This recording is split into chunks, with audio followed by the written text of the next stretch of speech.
শুভ সকাল।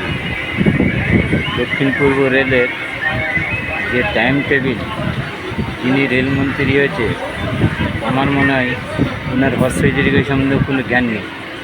আজকে 3টে 4টে পরপর গ্যালোপিং করে দিয়ে যার মানুষ প্ল্যাটফর্মে দাঁড়িয়ে আছে, তাহলে মানুষ তো টাকা বা টিকিট কেটে রেলে যায়।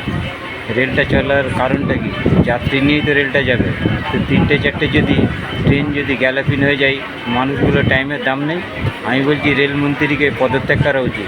এইরকম রেলমন্ত্রী আমরা ভারতবর্ষে আমরা চাইনি।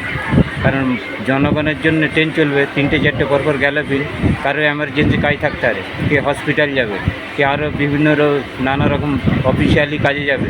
এই জিনিসগুলো একদম কী বলে অমানবিক কাজ হচ্ছে।